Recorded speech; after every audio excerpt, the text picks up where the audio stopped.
You are my favorite writer. Thank you. You have the most insights per word of anybody that's writing stuff at the moment. Well, thanks. That means a lot to me. Thank you. You could have chosen to write about anything. Why choose to write about spending money? Well, I'll take it back to the start of my career, which was like a lot of young men, particularly in the mid 2000s. The ultimate goal, before tech really existed, the ultimate goal was be an investment banker on Wall Street. And it's hard to remember that era because now if you're a young person at Stanford or whatever, your goal is like go work at Google, go work at OpenAI. Back then it was all go work at Goldman Sachs. And so what my sole kind of life aspiration when I was 20 was to be an investment banker or a hedge fund manager. And I knew I loved investing. Even at that age, I used to go to Barnes & Noble and read investing books. And I loved it to begin with. I was fascinated with money. And then I haphazardly got a job as a writer because I graduated in 2008. The economy was a wreck and nobody was hiring. No banks were hiring. And so the only finance job that I could find was as a writer for the Motley Fool. Didn't want to be a writer, hated writing, was embarrassed that I had dreams to be a powerful investment banker. And now I was a journalist. I was like, I hated that. But I actually like pretty quickly fell in love with it. And what I loved about it was I loved being an outsider who was not being influenced by the incentives of that career. And so if you are a hedge fund manager, you have a lot of incentives and biases based around that. If you are a financial advisor, there's a lot of just, you have to think a certain way to fit into that profession. And I felt like as a writer, and I'm not a journalist, as a writer, I could just be on the outside looking in. I felt like I was just up in the bleachers looking down and be like, let me try to figure out what's going on down there. Hurling abuse at the players on the pitch. Yes, and then tell a story behind it. And to me, money, I think I got lucky because money, I think, has more fascinating social stories in it than almost any other field, where how you spend money and how you save money and your ambitions are such a window into who you are. And of course, there's a lot of other things in life that are more important than money, family and purpose and whatnot. But money is a very clear window into who you are. And so that I feel like there's just an endless well of interesting stories to tell about it. What can you tell about someone from the way that they spend money? So much of it is about your ambitions and who you think about yourself. I'm not anti-materialistic at all, and I really don't judge other people. But when I see somebody driving a yellow Lamborghini, I'm like, there's a story there. There's a story there. And it's not a judging story, but that's a story of who you want to be and what you want to show off. Now, some people have expensive cars because they love the craftsmanship and the engineering and whatnot. They're truly doing it for— Which is still a story. It's still a story. But whenever I see someone clearly peacocking, and there's a lot of it, you see it, there's a story in there. I found this headline from 1929, which was the peak just before the Great Depression. And it was such a good headline. It was in the Washington Post. It was, the more you are snubbed while poor, the more you enjoy displaying being rich. And I was like, it's almost like you don't even need to read the article. Like that's it. It's so astute and I think so true that for a lot of people, not everybody, but for a lot of people, the more you are showing off or you just desire to show off, a lot of it is a wound that was inflicted upon you. And you're like, I'm going to get back. And sometimes too, you're not even showing off for other people. You're doing it you're doing it to prove to yourself, to signal to yourself that I did it. I remember talking to Anthony Scaramucci about this. And he said that he grew up, in one social class where the ultimate signal that you made it to yourself, that you overcame where you became, was the Lamborghini. That was it. And so he said, he was like, I don't want it for other people. I want to do it to show myself that kid who grew up down there made it up here. So it's a signaling and a story either way. And that's why it's not judging. But it's an interesting window into who you are.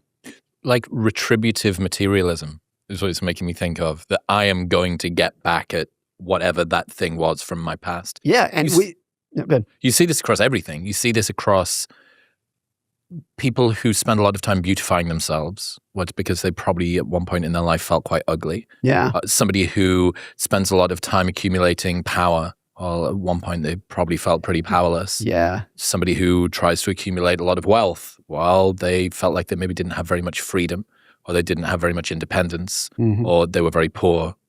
Somebody who makes themselves very powerful and very strong and very big. Well, at one point they probably felt very weak. Like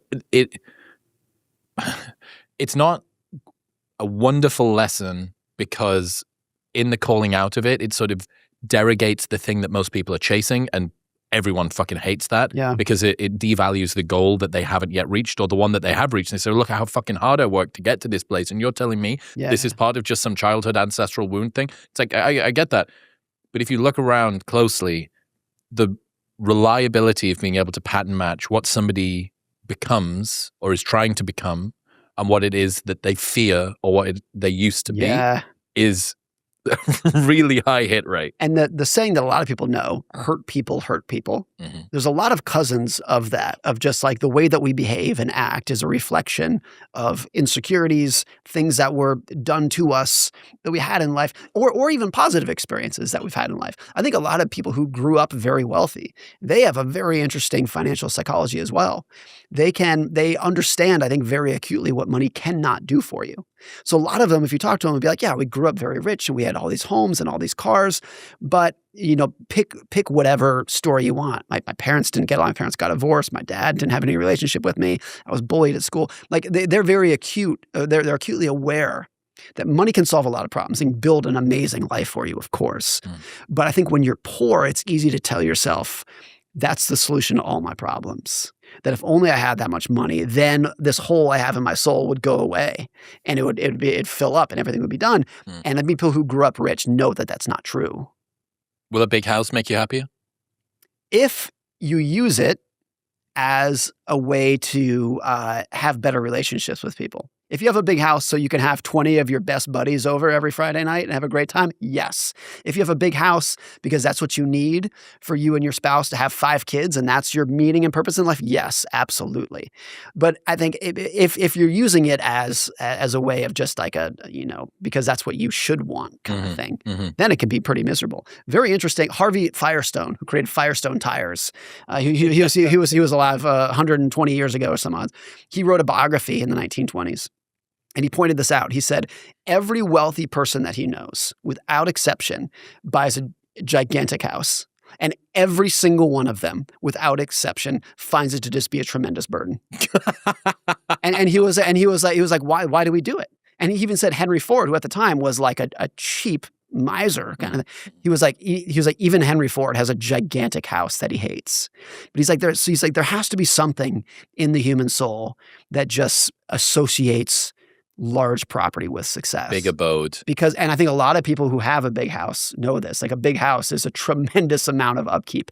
And a lot of people who live in those giant homes will eventually basically seclude themselves to a small little corner of that house that feels homely. I would love to see people who have homes over 10,000 square feet or whatever.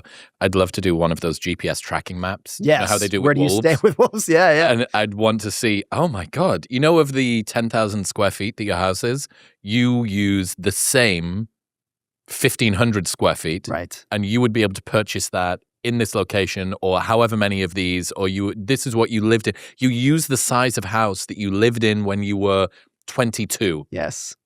And you're still living in that same house. There's just slightly bigger surroundings. But even if you showed that person that information, or for myself, and you said, hey, you could actually only live in a house that's 1,500 square feet. No thanks, not interested. So that's what Harvey Firestone got right. He was like, it's a burden, but you still do it. And you're still going to do it. I have a friend whose parents live in a 20,000 square foot house, and he gave us a tour. And the tour was basically, down that hall, there's 4 bedrooms that nobody ever uses.